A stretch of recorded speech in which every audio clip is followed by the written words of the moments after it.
Hello students, I Sheikh Muhammad Sabauddin, a teacher as well as a student of physics. Today I am going to take online class on my subject.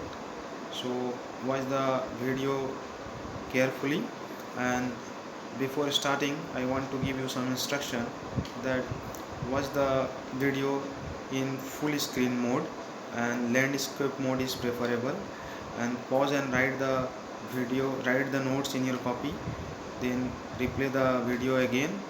So we are going to start the chapter of class 12, that is electrostatics. So let's start. Today I am going to discuss 11 points. First, concept of electrostatics, স্থির তড়িতের ধারণা. Second, characteristics of electric charge, বৈশিষ্ট্য. Third, Coulomb's law, কুলম্বের সূত্র, its validity, প্রয়োগের শর্ত, its statement, বিবৃতি, its expression, রাশিমালা, scalar form, vector রূপ. Number 4, unit of charge, আধানের একক. 5, define 1 coulomb, 1 কুলম্বের সংজ্ঞা. Number 6, superposition principle, উপরিপাতের নীতি. 7, continuous charge distribution, নির্বিচ্ছিন্নভাবে বণ্টিত আধান. 8, electric field concept, তড়িৎ ক্ষেত্রের ধারণা. 9, electric intensity, তড়িৎ তীব্রতা. 10, electric lines of force, তড়িৎ বলরেখা, its properties, ধর্ম. And last 11 number point, some important points to remember. So let's start with point number 1. So point number 1 is concept of electrostatics, স্থির তড়িতের ধারণা. So from our class 7 and 8 we know that there are two types of charges, positive and negative, and we also know that like charges repel each other, বিকর্ষণ করে. But unlike charges, positive and negative দুটো আলাদা charge আছে. Positive unlike charges attract each আদার.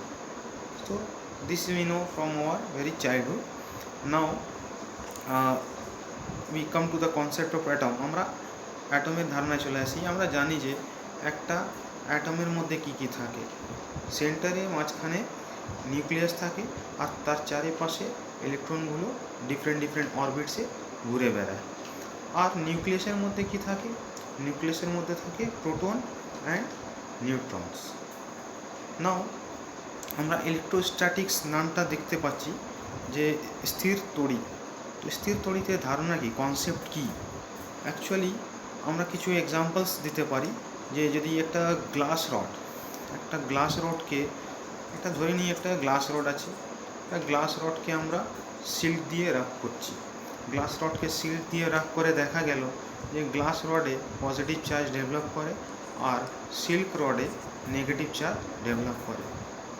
Similarly আমরা যদি একটা ebonite রডকে fur দিয়ে রাখ করি, আমরা যদি রাখ করি, দেখা যাবে যে ইবোনাইট রডে নেগেটিভ চার্জ ডেভেলপ করবে আর ফারে পজিটিভ চার্জ ডেভেলপ করবে. আর একটা খুব ইজি এক্সাম্পল যেটা আমরা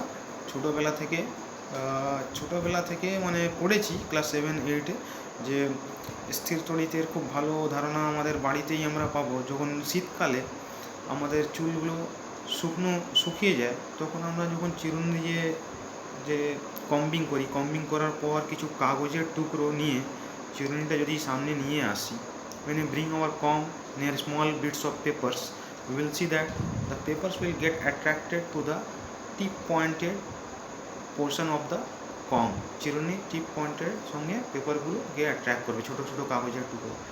Why? Because when we comb our hair, dry hair, then there will be developed a negative charge at the tip points of the comb. একটা negative চার্জের এখানে সৃষ্টি হয়. এই নেগেটিভ চার্জটা কী হবে, কাগজের টুকরোর মধ্যে পজিটিভ চার্জ সামনের দিকে পজিটিভ চার্জ ইনডিউস করবে, আবেশিত করবে, তারপর তাকে আকর্ষণ করতে আরম্ভ করে দেবে. তো এটা বাড়িতে আমরা খুব সহজ একটা স্থির তড়িতের এক্সাম্পল দেখতে পাচ্ছি। এটা ইলেকট্রোস্ট্যাটিক চ্যাপ্টারটা স্থির তড়িৎ, যে চার্জগুলো রেস্টে থাকে। এরপরের চ্যাপ্টার যেটা তোমরা পড়বে কারেন্ট ইলেকট্রিসিটি, সেখানে আমরা সব প্রবাহিত আধান নিয়ে ডিল করব। এই চ্যাপ্টারে শুধু স্থির তড়িতের ধারণা আছে, চার্জ অ্যাট রেস্ট। নেক্সট আমরা এক্সাম্পল, একটা খুব ভালো এক্সাম্পল, রিফুয়েলিং অ্যান এরোপ্লেনের উপরে। যাতে আমরা জানি যে প্লেনের মধ্যে ফুয়েল ভর্তি করার আগে তাকে গ্রাউন্ড করতে হয়, আর্থিং করে চার্জগুলো নামাতে হয়। কেন? এই প্লেনটা যখন ফ্লাই হয়ে যাচ্ছে বায়ুতে, তাহলে প্লেনের বডিতে এয়ারের ফ্রিকশনের জন্যে অনেকগুলো চার্জ ডেভেলপ হয়ে যায়। এই চার্জগুলো ডেভেলপ হয়ে যাচ্ছে, তারপরে ফুয়েল ট্যাঙ্কের মধ্যেও ফুয়েলের আর বডির মধ্যে ঘষা লেগে চার্জ ডেভেলপ হয়ে যাচ্ছে। এবার এই চার্জটা যখন থাকবে, ওই অবস্থায় যদি ফুয়েল ভর্তি করা হয়, তখন যদি কোনো কলিশনের জন্যে বা ঘষার জন্যে একটা স্পার্ক জেনারেট করে, তাহলে একটা খুব বড় অ্যাক্সিডেন্ট, দুর্ঘটনা ঘটতে পারে। তার ফলে সব কিছু ডিস্ট্রয় হয়ে যেতে পারে। তাহলে এই চার্জটাকে আমাদের ফুয়েল ভর্তি করার আগে এটাকে গ্রাউন্ড করে, এখান থেকে কোনো আর্থিং মেথড দিয়ে গ্রাউন্ড করে চার্জটাকে আগে আর্থে পৌঁছে দিতে হবে। তারপরে এটা ফুয়েলিং প্রসেসটা আমরা ইজিলি করতে পারি। সিমিলার আর একটা খুব ভালো এক্সাম্পল আছে। আমরা জানি যে একটা জ্বালানি পদার্থ নিয়ে যাওয়ার জন্য যে গাড়ি হয়, যার মধ্যে ফুয়েল ট্যাঙ্ক ক্যারি করছে, এই গাড়িটা যায়।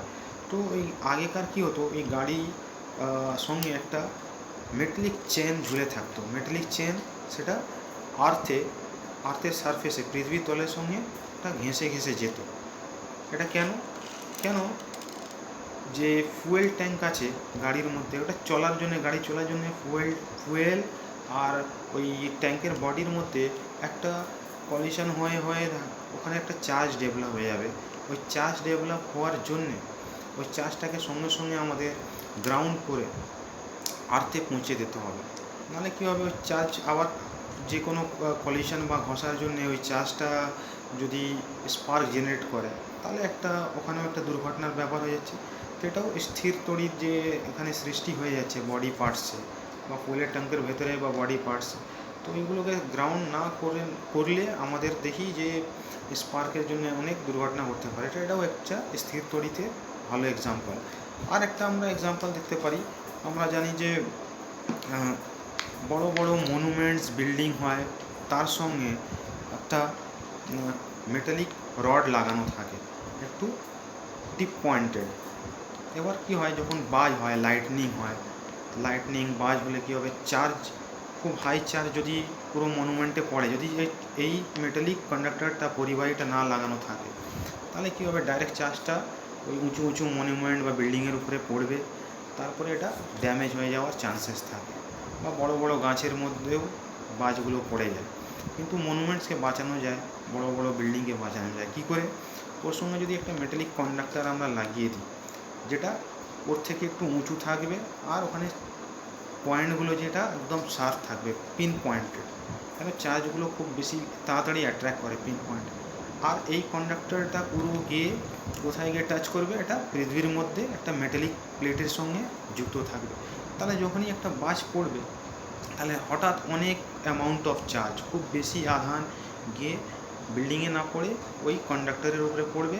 আর তারপরে এই কন্ডাক্টর থ্রু খুব মিনিমাম রেজিস্ট্যান্স, এটা নিম্ন রোধের একটা পাত তৈরি থাকে কন্ডাক্টরে, তাড়াতাড়ি চার্জগুলো ফ্লো হয়ে ওটা গিয়ে আর্থে গ্রাউন্ডেড হয়ে যাবে। তার ফলে কী হয়ে যাবে, বিল্ডিংয়ের উপরে কোনো এফেক্ট পড়বে না। আর বিল্ডিং মনুমেন্ট, যে কোনো অনেক বড় বড় যে বিল্ডিং মনুমেন্ট হয়, তার সঙ্গে কিন্তু মেটালিক কন্ডাক্টরটা লাগানো উচিত। নেক্সট আমরা সেকেন্ড নম্বর পয়েন্টে চলে আসব।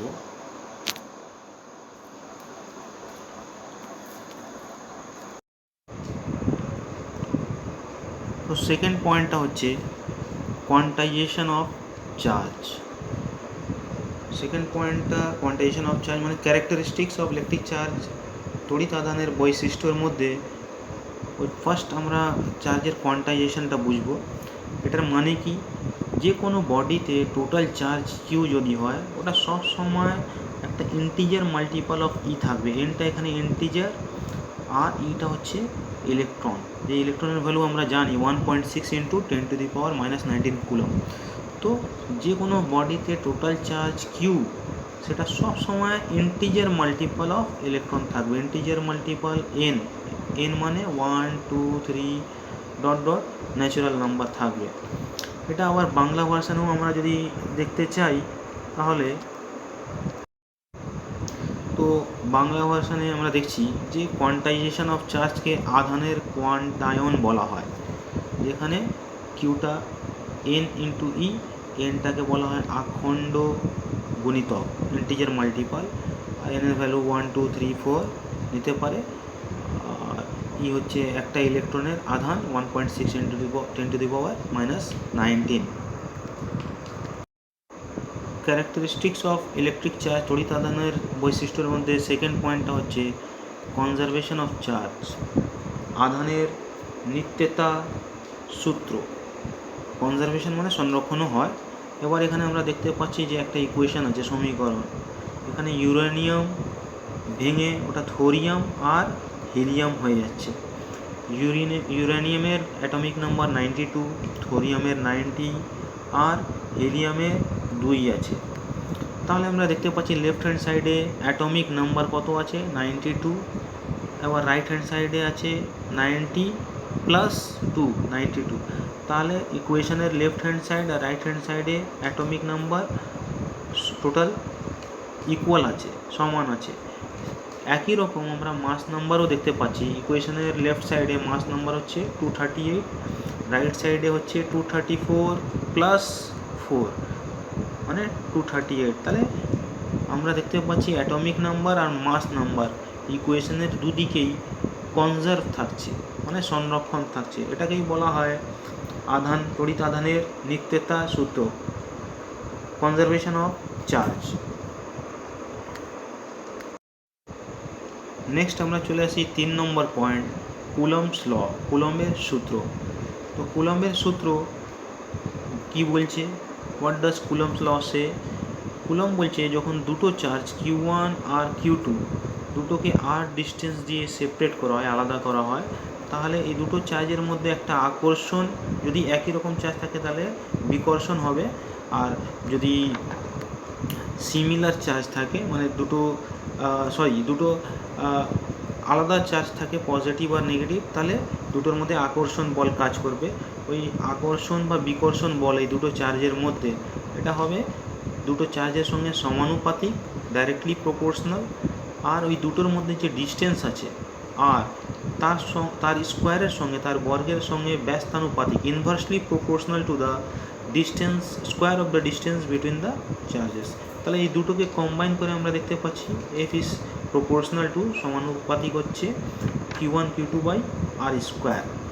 তাহলে প্রপোর্শনালিটি সাইনকে সরাতে গেলে একটা আমাদের কনস্ট্যান্ট দিয়ে গুণ করতে হয়, এটা এখানে হচ্ছে কে ড্যাশ।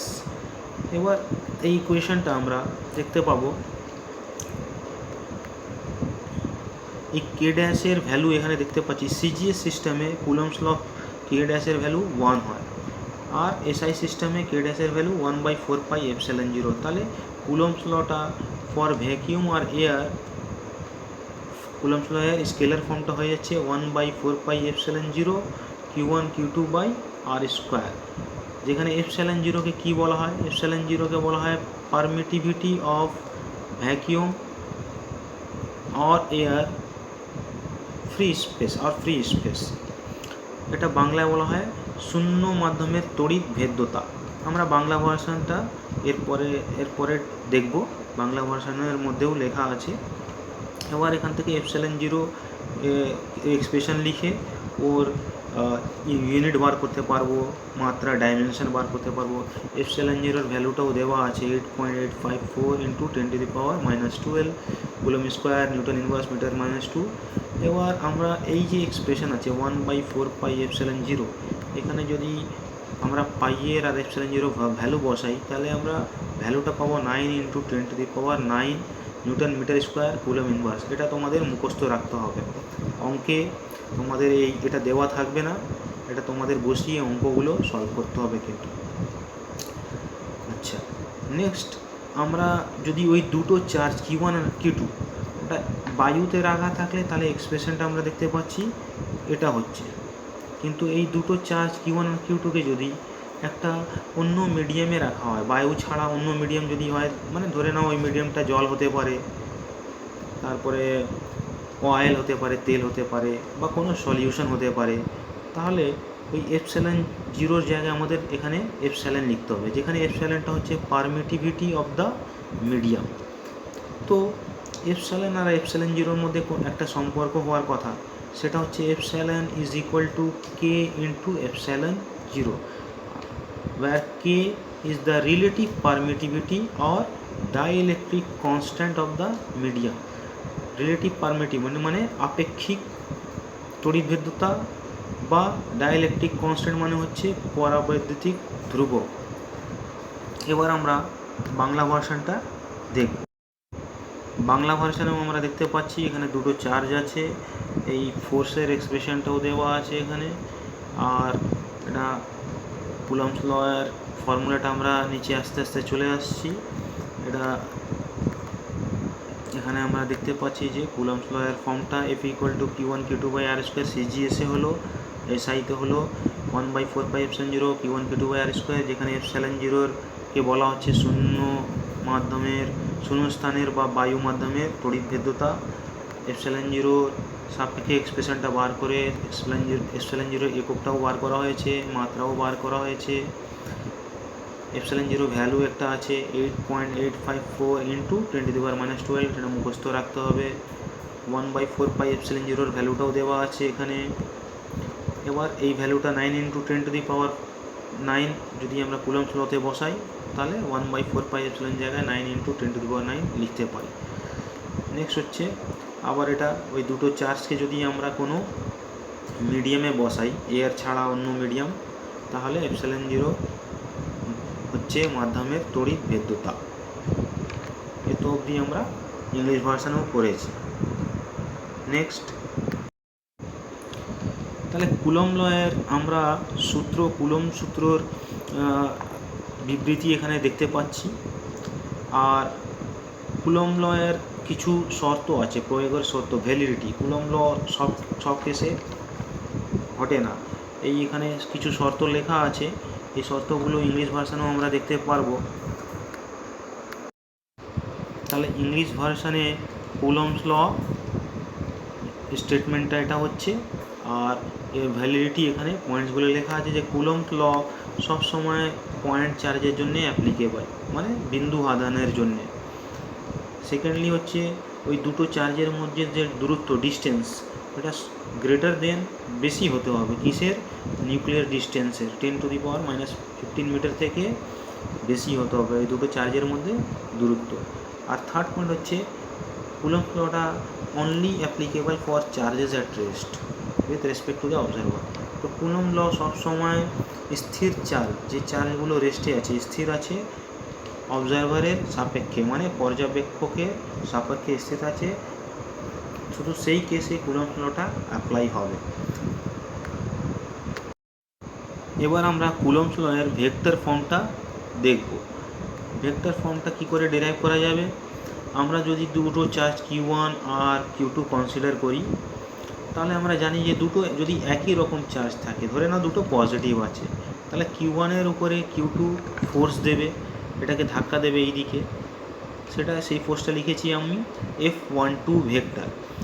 F12 মানে কি, force on charge 1 due to charge Q2, 1 number চার্জের উপরে 2 নম্বর চার্জ দ্বারা ফোর্স, তো এটা এই দিকে ধাক্কা দিচ্ছে। সিমিলারলি একই রকম আমরা জানি যে Q2-র উপরেও Q1 ধাক্কা দেবে, বিকর্ষণ করবে, রিপেল করবে Q2, তাহলে এটা হচ্ছে F21, force on charge 2 due to charge 1। তো এই দুটো অপোজিট ডাইরেকশানে দুটো বল ফোর্স কাজ করছে। এবার দুটোর মধ্যে যে ডিসপ্লেসমেন্ট, সরণ, Q1 থেকে Q2-র দিকে যে সরণটা হচ্ছে তার নাম দিয়েছি R12। Q1 থেকে Q2 দিকে R12, আর Q2 থেকে Q1-এর দিকে যে সরণটা হচ্ছে ডিসপ্লেসমেন্ট, সেটা R21। এবার এই ছবির মধ্যে আমরা দেখতে পাচ্ছি, we can see in this picture that F12 and R21 are along same direction, দুটো একই দিকে আছে। আর F21 R12 দুটো একই দিকে আছে। তাহলে এটা মনে রাখবে যে 21 এটা 12 দুটো একই দিকে আছে। কেন? আমরা যখন কুলম্ব লয়ের ভেক্টর ফর্মটা লিখব, এখানে আমরা বসাবো F12 vector 1/4πε0 Q1 Q2 by R square, আর এখানে থাকবে R21 ভেক্টর। কেন F12 যেদিকে আছে R21ও সেই দিকে আছে। এবার এটা হচ্ছে R21 ইউনিট ভেক্টর, একক ভেক্টর। এবার একক ভেক্টরকে আমরা যদি ভাঙি তাহলে আমরা জানি ইউনিট ভেক্টর মানে ভেক্টর বাই ইটস ম্যাগনিটিউড, একটা ভেক্টর বাই তার মান। এবার আমরা দেখতে পাচ্ছি যে এখানে আর স্কোয়ার আছে, এখানে আর আছে, এটা দুটো মিলে আর কিউব হয়ে যাচ্ছে, আর উপরে R21 ভেক্টরটা রয়ে গেল। তাহলে এটা হচ্ছে vector form of Coulomb's law. F12 vector is equal to 1/4πε0 Q1 Q2 by R cube R21 vector. আর এখানে যদি F21 ভেক্টর থাকতো তাহলে এখানে হতো R12 ভেক্টর। তো এটা হচ্ছে Coulomb's law in vector form. এবার আমরা 4 number point unit of charge, আধানের একক নিয়ে একটু আলোচনা করি। আমরা জানি যে চার্জের এসআই ইউনিট হয় কুলম্ব, আর সিজিএস ইউনিট হয় statcoulomb, ESU of charge আর ফ্র্যাঙ্কলিন। আর এসআই ইউনিট অফ চার্জ মানে কুলম্ব, আর সিজিএস ইউনিট অফ চার্জ মানে স্ট্যাট কুলম্ব। এই দুটোর মধ্যে সম্পর্ক কী হবে? সম্পর্কটা হচ্ছে 1 coulomb is equal to 3 × 10⁹ statcoulomb. এই রিলেশনটা মনে রাখতে হবে, মাঝে মাঝে এমসিকিউ কোশ্চেনে এই রিলেশনটা দিয়ে দেয় যে 1 কুলম্ব ইজ ইকুয়াল টু কত স্ট্যাট কুলম্ব। তো এটা মনে রাখতে হবে। নেক্সট আমরা 5 নম্বর পয়েন্ট ডিফাইন 1 কুলম্বে চলে আসি। তাহলে 1 কুলম্বের সংজ্ঞা কী করে বার করা যাবে? আমরা কুলম্বস ল স্কেলার ফর্মটা দেখেছি, সেটা হচ্ছে F is equal to 1/4πε0 Q1 Q2 by R square. তাহলে ওই এক্সপ্রেশনে আমরা এফ এর ভ্যালু যদি 9 × 10⁹ নিউটন বসাই, আর ইকুয়াল টু 1 মিটার, মানে দুটো চার্জের মধ্যে দূরত্ব যদি একক মিটার হয়, আর ওই দুটো চার্জ Q1 Q2 মান যদি আমরা একই ধরি কিউ, তাহলে আমরা জানি যে 1/4πε0 ভ্যালু হচ্ছে 9 × 10⁹। সেই জন্য ফোর্সটাকে ওই ভ্যালুটাই নেওয়া হয়েছে, যাতে ফোর্সের এক্সপ্রেশনটা হচ্ছে 9 × 10⁹, 1/4πε0 জায়গা হচ্ছে 9 × 10⁹। এই দুটো কেটে যাবে, আর এখানে Q1 Q2 জায়গায় কিউ বসিয়ে দিয়েছি, আর এর জায়গায় এখানে আর স্কোয়ার ছিল, ওর জায়গায় 1 স্কোয়ার হয়ে গেছে। তাহলে দুদিকে এক্সপ্রেশনগুলো যদি কেটে আমরা দেখছি যে কিউ এর ভ্যালুটা হচ্ছে এখানে ±1। তাহলে কিউ এর ভ্যালু 1 কখন হচ্ছে? যখন এফ এর ভ্যালুটা আমরা 9 × 10⁹ ধরেছি, আর এর ভ্যালু 1 মিটার ধরেছি, তাহলে আর চার্জ দুটো একই রকম ধরেছি, তাহলে কি হচ্ছে 1 কুলম্ব। তাহলে এইভাবে 1 কুলম্বের ডেফিনেশন দিতে পারি যে if an electric repulsive force, তড়িৎ বিকর্ষণ বল যদি 9 × 10⁹ নিউটন হয় between two similar point charges, দুটো একই রকম বিন্দু আধানের মধ্যে। তো এখানে একই রকম বিন্দু আধান আমরা দেখেছি, আর দুটোর মধ্যে দূরত্ব কত? 1 মিটার। এই দুটো চার্জকে যখন ভ্যাকিউমে বা শূন্য মাধ্যমে রাখা হয়, তাহলে ওই প্রত্যেক চার্জের মান কত হচ্ছে? প্রত্যেক চার্জের ভ্যালু হচ্ছে 1 কুলম্ব। তাহলে 1 কুলম্বের ডেফিনেশন অফ 1 কুলম্ব বা 1 কুলম্বের সংজ্ঞা আমরা এই এক্সপ্রেশন থেকে পেতে পারি। এবার আমরা পয়েন্ট নাম্বার 6 সুপারপজিশন প্রিন্সিপাল, উপরিপাতের নীতি ডিসকাস করব। সুপারপজিশন প্রিন্সিপাল কি বলে? সুপারপজিশন প্রিন্সিপাল বলে যে যদি অনেকগুলো charge Q1 Q2 Q3 Q4 Qn অনেকগুলো চার্জ যদি আশেপাশে বসে, তাহলে আমরা জানি যে যদি একই রকম চার্জ থাকে, সবই পজিটিভ ধরে নিই বা সবই নেগেটিভ ধরে নিই, তাই যে কোনো একটা চার্জের উপরে চার্জ একটা ফোর্স দেবে, বিকর্ষণ বল দেবে, যেমন Q1 উপরে এখানে Q2 ফোর্স দিচ্ছে, সেটাকে বলা হচ্ছে F12, আর Q1 উপরে আবার Q3 যে ফোর্স দিচ্ছে সেটা বলা হচ্ছে F13, মানে force on charge 1 due to charge 3, এখানে force on charge 1 due to charge 2। সেরকমই Q1 উপরে যদি Qn চার্জ, এনের চার্জ যদি ফোর্স দেয় তাহলে বলবো F1n, মানে force on charge 1 due to এনের চার্জ। তাহলে টোটাল ফোর্স এই Q1 উপরে কত হচ্ছে সেটাকে আমরা নাম দিয়েছি, যেহেতু এটা Q1 তাহলে এর উপরে টোটাল ফোর্স, মোট ফোর্স নাম দিয়েছি F1। F1টা কি হচ্ছে এখানে দেখতে পাচ্ছি, F12 plus F13 plus F14, এটা চলতে থাকবে, প্লাস লাস্টে আসবে F1n। তাহলে সুপার পজিশন এটাই বলে যে একটা অনেকগুলো চার্জ যখন আশেপাশে বসে, if a number of charges are placed close to each other, then force on any one charge, যে কোনো একটা চার্জের উপরে টোটাল ফোর্স, মোট ফোর্স কী হবে, it is the vector sum of all the forces acting on that charge. তাহলে মোট ফোর্স কী হবে, ভেক্টর যোগফল হবে, কিসের, সমস্ত ফোর্সের ভেক্টর যোগফল। এটাই হচ্ছে সুপারপজিশন প্রিন্সিপাল বলে, যে কোনো চার্জের উপরে আশেপাশে বাকি চার্জের যে বলগুলো হবে সেই বলগুলোর আমরা ভেক্টর যোগফল করব, সেটা হচ্ছে সুপারপজিশন প্রিন্সিপাল। এবার আমরা F12 F13 সবকটার এক্সপ্রেশন যদি বসাই, F12 এক্সপ্রেশন ভেক্টর ফর্মে কী হবে, 1/4πε0 বাইরে নিলাম, 12 F12 মানে Q1 Q2, ভেক্টর ফর্মে আমরা জানি নিচে R³ থাকে, আর যেহেতু এটা এখানে 1 2 আছে তাহলে এখানে আমাদের R21 লিখতে হবে, সেটা আমরা আগে অলরেডি কুলমের ভেক্টর ফর্মে দেখে ফেলেছি। আর এখানে যদি F13 থাকে তাহলে আমাদের এখানে R31 নিতে হবে, এটা হচ্ছে Q1 Q3 R³ R31।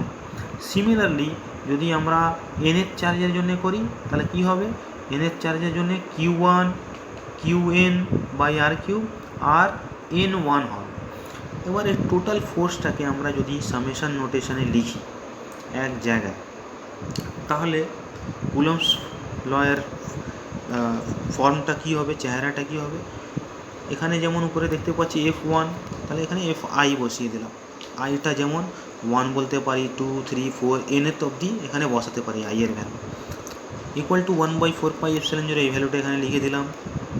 এখানে কি আছে Q1 Q2, তাহলে এখানে Qi Qj R21, তাহলে RJi 1 2, এখানে Ij, এখানে R21 Ji, আর এখানে R³ আছে R³। এবার আমরা দেখতে পাচ্ছি যেটা এখানে কিউ এর 1 যদি আই এর জায়গায় যদি 1 নিই আমরা ভ্যালু, তাহলে জে এর ভ্যালুটাকে আমাদের কি করতে হবে, 1 to n রান করাতে হবে না, যে এখানে Q1 থাকলে এখানে জে এর ভ্যালু Q2 হতে পারে, Q3 হতে পারে, Q4 হতে পারে, Q4 হতে পারে। এবার জে এর ভ্যালু Q1 তো হবে না, কেন এখানে Q1 আছে, এখানেও তো Q1 হবে না, সেই জন্য কী হবে, আমরা সবসময় এখানে নিচে একটা এক্সপ্রেশন লিখেছি, J equal to not equal to I, J not equal to I মানে জে কখনো আই এর সমান হবে না, মানে কিউ যদি 1 হয় তাহলে যেটা হচ্ছে 2 থেকে n, যেটা কখনো 1 হবে না, কিউ যদি 2 হয় তাহলে যেটা 1 থেকে n হবে, কিন্তু জে এর ভ্যালু, জে এর মান কখনো 2 হবে না। তো এটা হচ্ছে সুপারপজিশন প্রিন্সিপাল দিয়ে আমরা অনেকগুলো চার্জ যদি আশেপাশে বসে তার একটা কুলম্ব লয়ের এক্সপ্রেশনটা বার করেছি। আচ্ছা, নেক্সট আমরা চলে আসব 7 নম্বর পয়েন্ট, কন্টিনিউয়াস চার্জ ডিস্ট্রিবিউশন, নির্বিচ্ছিন্নভাবে বণ্টিত আধানের কনসেপ্টে ধারণায় আমরা একটু চলে আসি। তো এতক্ষণ আমরা পয়েন্ট চার্জ নিয়ে স্টাডি করছিলাম, এখানেও আছে চার্জ। এবার এখানে দেখছি আমরা একটা 1 ডাইমেনশনাল ওয়্যার আছে, একটা তার আছে 1 ডাইমেনশন, এর মধ্যে চার্জগুলো বসে আছে। এবার আমরা এই চার্জের মধ্যে আমরা একটা এই যে একটা লাইনের মধ্যে ছোট একটা টুকরো ডেল্টা এল ধরে নিই, ছোট লেন্থ ডেল্টা এল, ছোট দূরত্ব ডেল্টা এল ধরে নিই, ওর মধ্যে যদি ডেল্টা কিউ পরিমাণ চার্জ থাকে তাহলে একটা নতুন আমরা টার্ম ডিফাইন করব, লিনিয়ার চার্জ ডেন্সিটি ল্যামডা, রৈখিক আধান বণ্টন, লিনিয়ার মানে রৈখিক, চার্জ মানে আধান, চার্জ মানে হচ্ছে আধান, আর ডেন্সিটি মানে হচ্ছে বন্টন। তো লিনিয়ার চার্জ ডেন্সিটি বা রৈখিক আদান বন্টনের একটা সিম্বল দিয়ে দিচ্ছি ল্যামডা। ল্যামডা জিনিসটা কি? চার্জ প্রতি একক দৈর্ঘ্য, মানে চার্জ পার ইউনিট লেন্থ। তো চার্জ পার ইউনিট লেন্থকে কী বলা হয়? Linear charge density. এটা হচ্ছে ওয়ান ডাইমেনশন, আমরা লেন্থ ধরলাম। সিমিলারলি এখানে আমরা দেখতে পাচ্ছি যে যদি একটা সারফেস আমরা নিই, একটা ক্ষেত্র নিই, তো ক্ষেত্রর মধ্যে আমরা একটা ছোট টুকরো ধরলাম ডেল্টা এস, তাহলে একটা নতুন টার্ম এখানে সিগমা ডিফাইন হলো। তো এটা যেহেতু এটা সারফেস আছে, তাহলে এর নাম হচ্ছে সারফেস চার্জ ডেন্সিটি। ক্ষেত্র আদান বন্টন সেটা হচ্ছে ডেল্টা কিউ বাই এস, মানে আধান প্রতি একক ক্ষেত্রফল, charge per unit area. Similarly আমরা যদি 3D কনসেপ্ট নিই, 3Dতে আমরা ভলিউম ধরি আয়তন, ওর মধ্যে একটা ছোট ভলিউম ধরলাম ডেল্টা ভি। তো এর মধ্যে যদি ডেল্টা কিউ অ্যামাউন্ট চার্জ থাকে, তাহলে ডেল্টা কিউ বাই ভি মানে চার্জ বা ইউনিট ভলিউম, আধান প্রতি একক আয়তনে আমরা আয়তনকে কী ডিফাইন করছি? রো দিয়ে। রো হচ্ছে এখানে ভলিউম চার্জ ডেন্সিটি, আয়তন আধান বন্টন। তাই হচ্ছে 3 রকমের চার্জ ডেন্সিটি, যেটা আমাদের পরে অঙ্কর ক্ষেত্রে কাজে লাগবে। এবার আমরা 8 নম্বর পয়েন্ট ইলেকট্রিক ফিল্ডের কনসেপ্ট নিয়ে ডিসকাশন করব, তড়িৎ ক্ষেত্রের ধারণা নিয়ে। আমরা জানি যে কোনো বডির ভর থাকে, মাস থাকে, যে কোনো বস্তুর ভর থাকে, মাস। ওই ভরের জন্যে তার আশেপাশে একটা ফিল্ড তৈরি হয়। সেই ফিল্ডটাকে আমরা কি বলি? একটা ভরের জন্যে ওই ফিল্ডটাকে বলি আমরা গ্র্যাভিটেশনাল ফিল্ড। এবার আমরা যদি একটা ম্যাগনেট ধরি, চুম্বক, নর্থ পোল, সাউথ পোল, উত্তর মেরু, দক্ষিণ মেরু, ম্যাগনেটের জন্যও একটা ফিল্ড তৈরি হয় আশেপাশে, সেটাকে বলা হয় চুম্বক ক্ষেত্র, ম্যাগনেটিক ফিল্ড।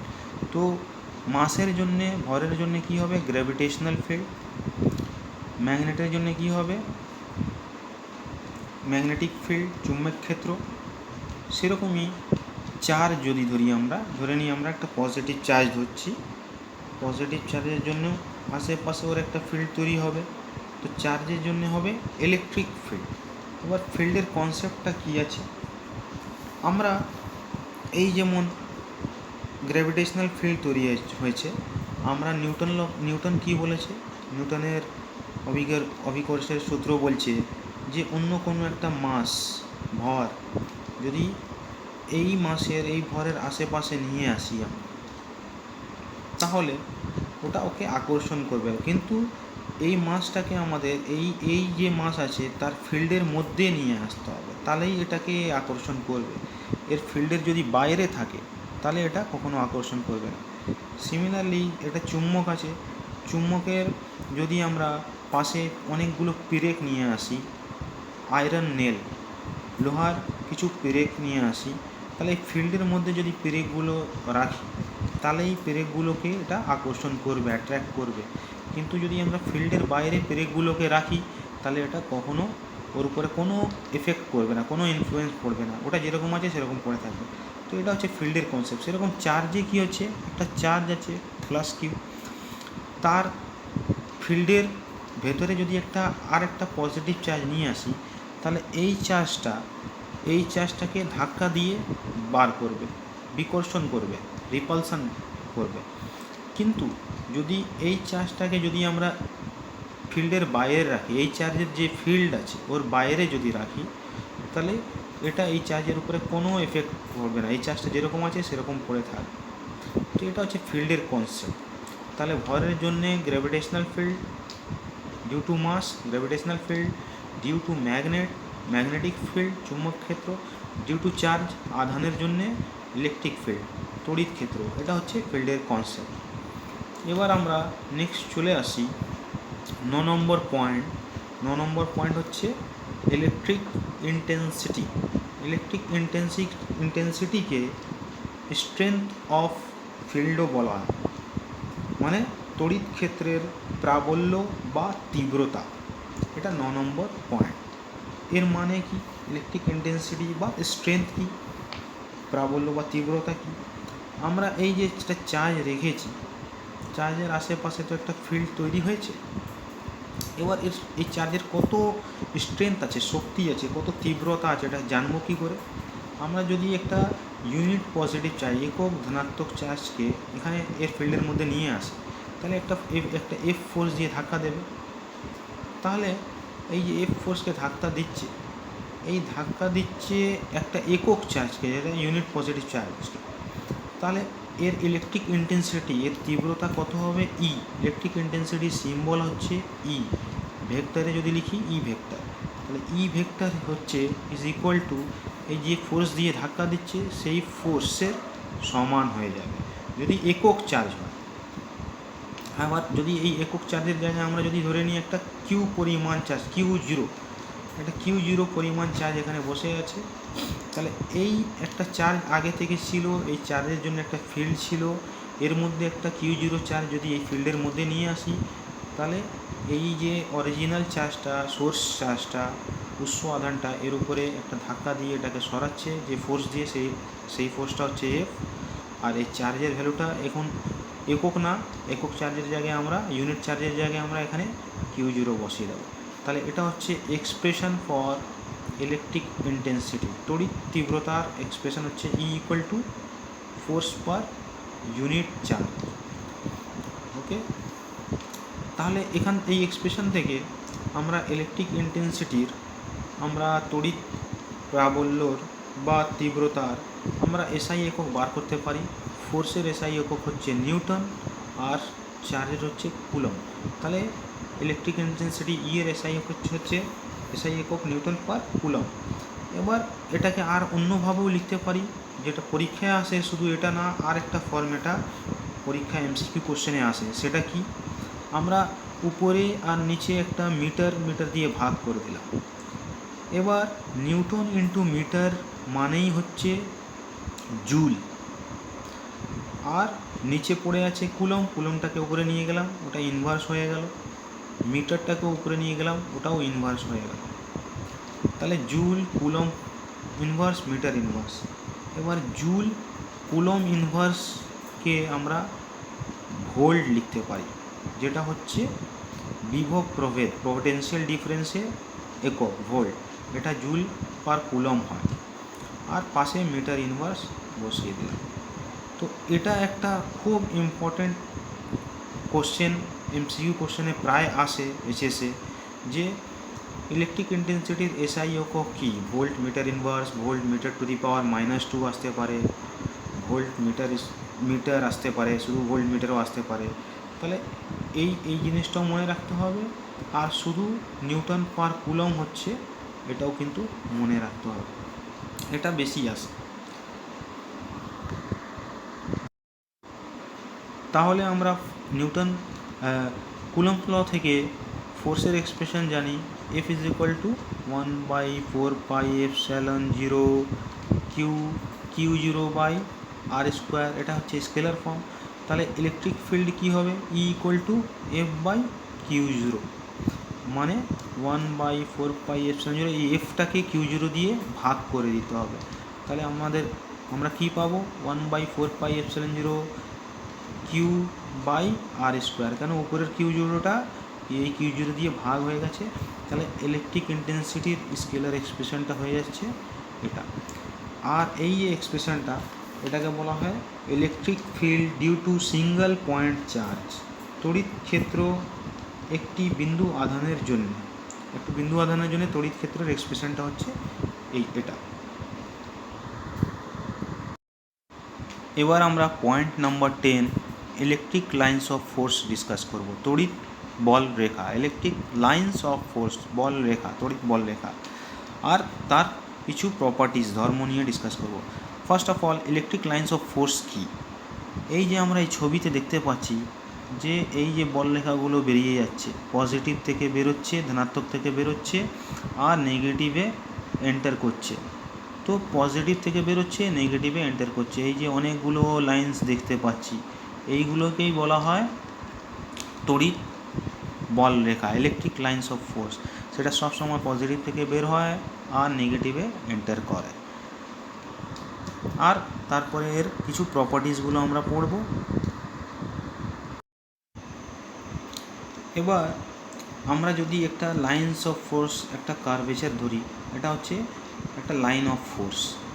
এবার লাইন অফ ফোর্সে যে কোনো একটা পয়েন্টের উপরে যদি বলে ইলেকট্রিক ইন্টেন্সিটির ডাইরেকশানটা ড্র করো, বা ইলেকট্রিক ইন্টেন্সিটি বা তড়িৎ তীব্রতা কোন দিকে হয় এই বিন্দুতে, এই পয়েন্টে, তাহলে কী করব আমরা, এই যে ইলেকট্রিক লাইন্স অফ এই বল লেখা আছে তার উপরে যে পয়েন্টটার উপরে ডাইরেকশানটা বার করতে, দিকটা বার করতে বলেছে, এই পয়েন্টটার উপরে একটা স্পর্শক ট্যানজেন্ট ড্র করব আমরা। স্পর্শক, এই বল লেখার উপরে যে স্পর্শকটা যাচ্ছে এই বিন্দুর উপরে, এটাই দেয় ইলেকট্রিক ইন্টেন্সিটির ডাইরেকশান। তাহলে ট্যানজেন্ট স্পর্শক অ্যাট এনি পয়েন্ট, যে কোনো বিন্দুতে on the lines of force, বল লেখার উপরে ওই ট্যানজেন্টটাই দেবে, gives the direction of electric intensity at that point. মানে ওটা একটা ইলেকট্রিক ইন্টেন্সিটির ডাইরেকশনটা দেখাবে ওই বিন্দুর উপরে। আর একটা তড়িৎ বল লেখার খুব ইম্পর্ট্যান্ট প্রপার্টি হচ্ছে, ওর ধর্ম হচ্ছে যে দুটো যদি বল রেখা আমরা আঁকি, দুটো বল রেখা পরস্পরকে কখনো ছেদ করতে পারে না। মানে two lines of force never intersect each other. দুটো লাইন্স অফ ফোর্স নেভার, এখানে আমরা ইন্টারসেক্ট করে দেখেছি, কিন্তু ইন্টারসেক্ট করলে কী অসুবিধা হবে সেটা আমরা দেখব। তাহলে আমরা একটা কনক্লুশন ড্র করবো যে এই দুটো লাইন্স অফ ফোর্স কখনো নিজেকে পরস্পর ছেদ করতে পারে না, বা two lines of force can never intersect each other. If two lines of force যদি এটা ছেদ করে, if they intersect, then at a single point we can see that, যে এই কার্ভেচারের জন্য, এই লাইন্স অফ ফোর্সের জন্য আমরা এই বিন্দুতে যদি ট্যানজেন্ট টানি, তাহলে ট্যানজেন্টের ডাইরেকশন হচ্ছে এই দিকে, এটা হচ্ছে ইলেকট্রিক ফিল্ডের ডাইরেকশন। আবার এটা যদি বল রেখা ধরি লাইন্স অফ ফোর্স, তাহলে এই বিন্দুর উপরে এই বল রেখার জন্য ট্যানজেন্টটা কোন দিকে হবে, এই বরাবর হবে, এই কার্ভেচারের উপরে স্পর্শকটা এই দিকে, তাহলে এই বিন্দুর আবার ইলেকট্রিক ফিল্ডের ডাইরেকশন হয়ে যাচ্ছে এই দিকে।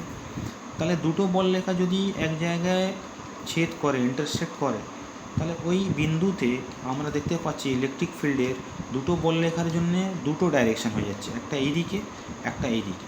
তো ইলেকট্রিক ফিল্ডের একটা বিন্দুতে কখনো দুটো ডাইরেকশন হতে পারে না, দুটো দিক হতে পারে না, সেই জন্যে দুটো বল রেখা কখনো পরস্পরকে ছেদ করতে পারে না। Two lines of force never intersect each other. আর একটা খুব ইম্পর্টেন্ট প্রপার্টিজ ধর্ম হচ্ছে বল রেখার, যে line of force never pass through a conductor. একটা কন্ডাক্টর, পরিবাহী যদি আমরা ধরি, বল রেখাগুলো কখনো এর ভেতর দিয়ে পাস করবে না, সবসময় বল রেখা এর পাশ দিয়ে চলে যেতে পারে, but lines of force never pass through the conductor. একটা কোনো পরিবাহীর অভ্যন্তরে কোনো বল রেখা থাকে না, সবসময় এটা থাকবে না, সবসময় বাইরে দিয়ে যাবে কিন্তু ভেতরে থাকবে না। আর একটা খুব ইম্পর্টেন্ট পয়েন্ট আমরা ডিসকাস করতে পারি, যে একটা বিন্দুর একটা চার্জ থেকে যখন বল রেখা আসছে, একটা চার্জ থেকে অনেকগুলো লাইন্স অফ ফোর্স আসছে, তাহলে একটা বিন্দুতে ওই লাইন্স অফ ফোর্সের কত ইলেকট্রিক ইন্টেন্সিটি, কত তীব্রতা আছে, তার মান, তার ম্যাগনিটিউড কী করে বার করব। এই বিন্দুর চারিপাশে আমরা একটা ইউনিট এরিয়া, একক ক্ষেত্রফল ধরব। এই ইউনিট এরিয়ার মধ্যে এই যে বল রেখাগুলো আসছে, যদি পারপেন্ডিকুলারলি লম্বভাবে এন্টার করে, এই একক বিন্দুকে মিডলে কনসিডার করে আমরা একটা ইউনিট এরিয়া ড্র করলাম, একক ক্ষেত্রফল ড্র করলাম। ওই একক ক্ষেত্রফলের মধ্যে নর্মালি লম্বভাবে যতগুলো লাইন্স অফ ফোর্স, যত বেশি লাইন্স অফ ফোর্স পাস করবে, তাহলে আমরা বলবো যে এই বিন্দুতে ইলেকট্রিক ইন্টেন্সিটি, তড়িৎ তীব্রতা বেশি আছে। আর লাইন্স অফ ফোর্স যদি কম পাস করে এই ইউনিট এরিয়ার মধ্যে, তাহলে বলবো এই পয়েন্টে ইলেকট্রিক ইন্টেন্সিটি কম আছে। তাহলে number of lines of force passing through a unit area normally at that point gives the magnitude of electric intensity. বাইরের লাইন্স অফ ফোর্স কিন্তু কনসিডার করবো না আমরা, এই এরিয়ার মধ্যে থাকতে হবে যে লাইন্স অফ ফোর্স সেই যত বেশি থাকবে তাহলে এর ইন্টেন্সিটি বেশি, কম থাকলে ইন্টেন্সিটি কম। এবার আমরা 11 নম্বর পয়েন্ট, যেটা হচ্ছে লাস্ট পয়েন্ট, এটা নিয়ে ডিসকাস করি। 11 নম্বর ছিল some important points to remember. কিছু ইম্পর্ট্যান্ট পয়েন্টগুলো আমাদের মাথায় রাখতে হবে। আমরা এখানে দেখতে পাচ্ছি একটা কন্ডাক্টর আছে, পরিবাহী। সব সময় পরিবাহীর সারফেসের উপরে চার্জগুলো বসে থাকে, ওর ভেতরে কিন্তু থাকে না। Charges always reside on the surface of a conductor. একটা পরিবাহীর তলের উপরে সবসময় চার্জ বসে থাকে, কখনো পরিবাহীর ভেতরে চার্জ থাকতে পারে না। এটা খুব ভালো করে মনে রাখতে হবে, খুবই ইম্পর্টেন্ট, এখান থেকে কোশ্চেন আসে কিন্তু। তারপরে কিছু আমরা ছবি দেখতে পাচ্ছি, এই ডটওয়ালা, ক্রস আরও আছে। তো ডট ছবিটা ইন্ডিকেট কী করে, এটার মানে কি? আমরা অনেক বইগুলোতে, অনেকগুলো বই এইচএস হোক, দিল্লি বোর্ড হোক, বা অনেকগুলো এক্সাম হোক, জয়েন্ট এন্ট্রেন্স, আইআইটি, এগুলোতে এই ডটের মানে হচ্ছে যে ইউনিফর্ম ইলেকট্রিক ফিল্ড, সুষম তড়িৎ ক্ষেত্র, acting perpendicular to the plane of paper directed outwards. তো এই ডটের মানে হচ্ছে এই electric field, uniform electric field, যেহেতু ডটগুলো ইকুয়ালি স্পেসড আছে, সমান দূরত্বতে আছে ডটগুলো, তাহলে এটাকে ইউনিফর্ম ইলেকট্রিক ফিল্ড, সম তড়িৎ ক্ষেত্র বলবো। আর এটা কি? Acting perpendicular to the plane of paper. এই যে পেপার আমরা দেখতে পাচ্ছি, বলরেখাগুলো এর সঙ্গে লম্বভাবে আছে, কিন্তু ডাইরেক্টেড আউটওয়ার্ডস। ডট মানে হচ্ছে আউটওয়ার্ডস, মানে বলরেখাগুলো পেপারের বাইরে বেরিয়ে আসছে আমাদের চোখের সামনে বলরেখাগুলো। তার মানে পেপারের উল্টো দিকে নর্থ পোল আছে, আর আমাদের চোখের দিকে সাউথ পোল আছে। নর্থ থেকে সাউথের দিকে বলরেখাগুলো পেপার থেকে লম্বভাবে নর্মালি বেরিয়ে আসছে, তাহলে ডটের মানে এটাই, আউটওয়ার্ডস। আর ক্রস ঠিক উল্টো, যেখানে ক্রস দেখবে, ক্রস মানে হচ্ছে uniform electric field acting perpendicular to the plane of paper directed inwards, পেপারের ভেতরে ঢুকে যাচ্ছে লম্বভাবে। মানে চোখের সামনে আমাদের নর্থ পোল আছে, আর পেপারের উল্টো দিকে সাউথ পোল, তাহলে নর্থ থেকে সাউথে লম্বভাবে পেপারে বলরেখাগুলো যাচ্ছে, এই ক্রস চিহ্ন সেটা ইন্ডিকেট করে। নেক্সট আমরা চলে আসি, এখানে আমরা দেখতে পাচ্ছি কিছু প্যারালাল লাইন্স অফ ফোর্স আছে আর ইকুয়ালি স্পেসড, মানে গ্যাপটা দেখো সমান আছে আর সমান্তরাল প্যারালাল আছে। এর মানে হচ্ছে স্ট্রং ইউনিফর্ম ইলেকট্রিক ফিল্ড। যেহেতু এটা প্যারালাল আছে, তাহলে এটা সুষম তড়িৎ ক্ষেত্র, ইউনিফর্ম ইলেকট্রিক ফিল্ড। আর স্ট্রং কেন? বিকজ অনেকগুলো লাইন্স অফ ফোর্স কাছাকাছি আছে, সেই জন্য এটা স্ট্রং। এবার এটা প্যারালাল লাইন্স অফ ফোর্স, তার মানে কি এর চার্জটা কোথায় রাখা আছে? এর চার্জটা রাখা আছে ইনফিনিটিতে, অসীমে। ইনফিনিটি থেকে অনেক লাইন্স অফ ফোর্স যদি আসে, অনেক দূর যেতে যেতে এটা প্যারালাল হয়ে যায়। তো এখানে অনেকগুলো লাইন্স অফ ফোর্স, সেই জন্য এটা স্ট্রং। আর এর পাশে দেখতে পাচ্ছি এগুলোও প্যারালাল আছে, তার মানে এটাও ইউনিফর্ম ইলেকট্রিক ফিল্ড, সুষম তড়িৎ ক্ষেত্র, কিন্তু এটা উইক আছে। উইক কেন? এখানে ছবিতে দেখতে পাচ্ছি গ্যাপ আছে, লাইন্স অফ ফোর্সের মধ্যে অনেক গ্যাপ, বলরেখার মধ্যে এখানে ঘন আছে, এখানে কিন্তু অনেক গ্যাপ আছে, সেই জন্য এটা হচ্ছে উইক ইলেকট্রিক ফিল্ড। আর লাস্টে আমরা এই ছবিতে দেখতে পাচ্ছি অনেকগুলো, এখানেও বলরেখাগুলো আছে, কিন্তু এইগুলো প্যারালাল না, সমান্তরাল না, তো এটা হচ্ছে নন ইউনিফর্ম ফিল্ড, অসম তড়িৎ ক্ষেত্র। তো এই হচ্ছে আমাদের আজকের লাস্ট পয়েন্ট, আমরা এখানে শেষ করি। তাহলে students, please subscribe the video so that you are informed of my next video, and share the video so that more and more students can be benefited with this video. আর ভিডিওটাকে like করবে, যাতে আমি আরও encourage হয়ে নতুন ভিডিওগুলো, অনেক ভিডিওগুলো বানাই, তোমাদের সিলেবাসটা কভার করতে পারি। আর নিজের কমেন্টসে গিয়ে তোমরা নিজের কোয়ারিজ বা কিছু কোশ্চেনও জিজ্ঞেস করতে পারো, আর ভিডিওর ইমপ্রুভমেন্টের জন্য কিছু কমেন্ট দিতে পারো যে আরও কীভাবে কী দেখালে আরও ইমপ্রুভ করা যায়। তো please subscribe, like, comment and share. Thank you.